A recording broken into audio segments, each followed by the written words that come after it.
Corona महामारी हम देख रहे हैं, स्थिति बद से बदतर होती चली जा रही है।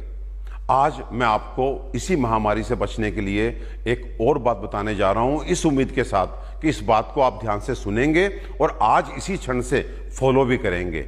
और ये जो बातें मैं आपको बताता हूं, ये मैं अपने क्लिनिकल एक्सपीरियंस से बताता हूं, अपने एनालिसिस से बताता हूं। ये सुबह 7 से 9 जो मैं आपको जगाने के लिए सड़कों पे उतरता हूं, उसके बाद सुबह 9 से शाम 5 बजे तक हम कोरोना के पेशेंट्स देख रहे हैं, कोरोना के suspected patients as well as corona के कंफर्म्ड पेशेंट, और उनको भगवान की दया से अच्छे से ट्रीटमेंट कर रहे हैं। और आज जो बात मैं आपसे शेयर करना चाहता हूं वो ये कि आज ये वायरस हमारे एयर में फैल चुका है, क्योंकि 80% लोग ऐसे हैं जो नहीं जानते कि वो कोरोना पॉजिटिव हैं, उनको सिम्टम नहीं है, लेकिन वो कोरोना के पोटेंशियल एक तरह से कैरियर्स हैं। वो बिना मास्क लगाए सड़क पे घूम रहे हैं और उनके मुंह से निकले हुए वायरस के छोटे छोटे पार्टिकल वो एरोसोल के रूप में हमारे एयर में हैं। तो इसलिए अगर इस अज्ञात शत्रु से आपने बचना है तो आज आपका भगवान आपके मंदिर में मास्क के रूप में प्रतिष्ठित होना चाहिए,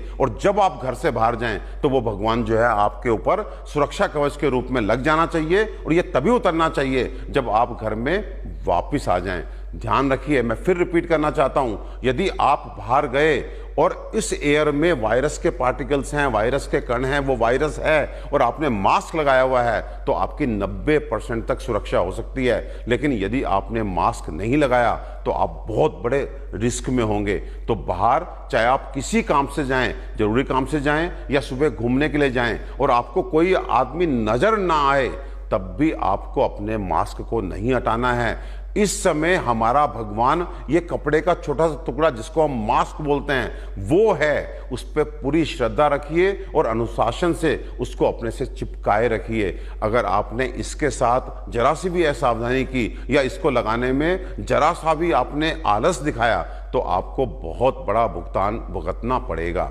एक बात और कहना चाहता हूं कि कुछ तो कुतर्क चलते हैं कि वायरस का साइज ये है, मास्क का साइज ये है, तो ये रोक नहीं पाएगा। तो इन सब कुतर्कों में आपने नहीं जाना। वायरस अकेले ट्रैवल नहीं करता, वो एक तरह से ड्रॉपलेट की फॉर्म में होता है। अगर आपने मास्क लगाया हुआ है तो वो आपके मास्क के थ्रू अंदर नहीं प्रवेश कर सकता, इसकी बहुत अधिक संभावना है।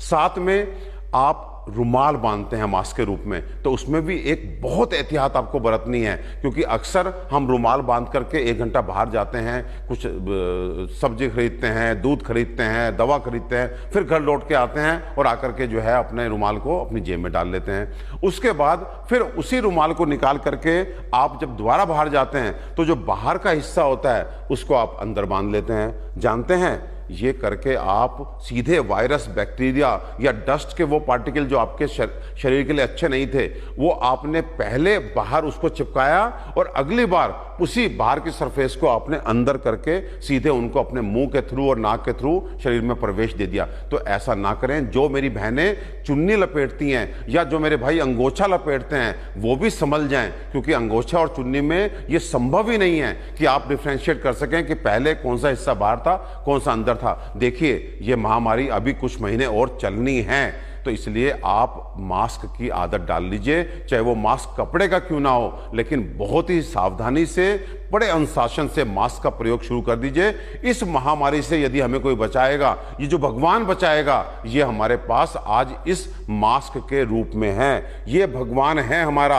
आज जान लीजिए, ये मास्क आपका भगवान है। इस भगवान के साथ बिल्कुल भी अनुशासनहीनता नहीं करना, नहीं तो इसकी बहुत भारी कीमत हमें चुकानी पड़ेगी। वायरस हवा में है। आज आपको चिकित्सक नहीं बोलेंगे, आज आपको हो सकता है मीडिया ना बोले, सरकार भी ना बोले, क्योंकि आप पैनिक हो जाएंगे। मुझे ऐसा लगता है कि आपको सही बात बताना मेरी ड्यूटी है, लेकिन साथ ही साथ आपको बताने के साथ मैं आपको उसका उपाय भी बता रहा हूं कि एयर में वायरस है, लेकिन आपने मास्क लगाया तो आपका कुछ नहीं बिगड़ेगा। लेकिन यदि मैं ये कहूं कि अभी कुछ नहीं मालूम है और आप मास्क बिना निकलते हैं, तो शायद उसका हमें जो है खामियाजा